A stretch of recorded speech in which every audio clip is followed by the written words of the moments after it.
Hello, Professor. Now is week 7. This week, my main task was to observe how Nantang Town Central Primary School used collected data in daily decision-making process.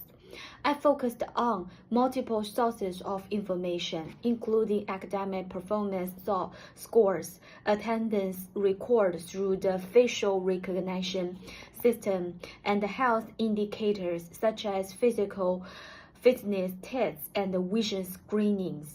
I also observe how teachers and the school's leaders discuss student performance trends, compare classes, and plan interventions for different student groups. My objective was to understand whether the school actively uses this data to inform instructional decisions or whether they primarily serve administrative and reporting purposes. Additionally, I observe how different types of data are coded, monitored, and communicated within the school.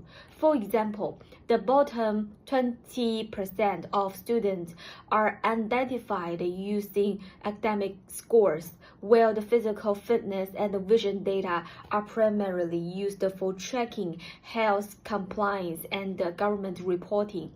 I also look at how these data are linked to classroom-level decisions and whether teachers adjust their teaching plans based on these observations.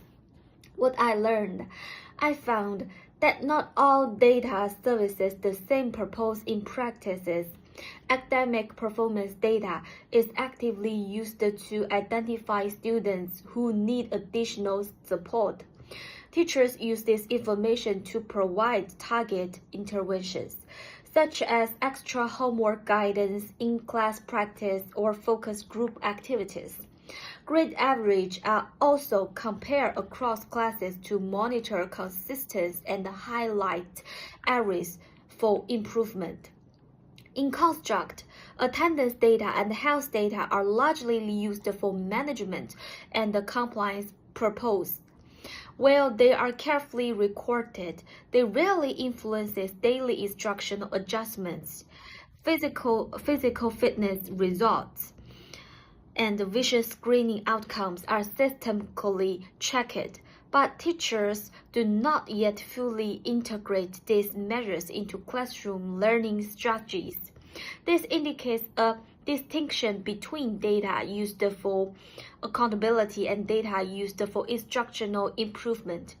Additionally, I observed that teachers often prioritize students at extremes or performance. The top performer or the bottom 20%, while middle range students receive less target attention. This pattern affects how interventions are designed and highlights a potential gap in equal focused decision making. And the last is reflection. This week highlight in an important side. The presence of intensive data does not guarantee effective decision-making.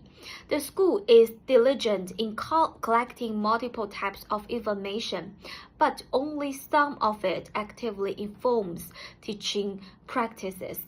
Academic data-driven targeted support, but other metrics are primarily used to satisfy administrative requirements.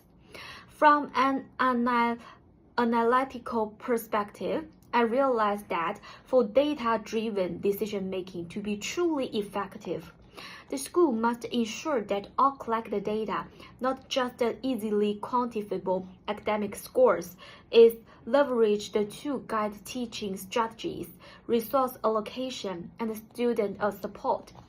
It also becomes clear that focusing solely on the top and the bottom performance may leave middle-range students underserved, suggesting the need for a more balanced approach to using data to inform interventions. Overall, the week emphasized the importance of linking data collection with actionable insights and continuous monitoring. True data-driven practice requires not only accurate and timely data, but also the deliberate process.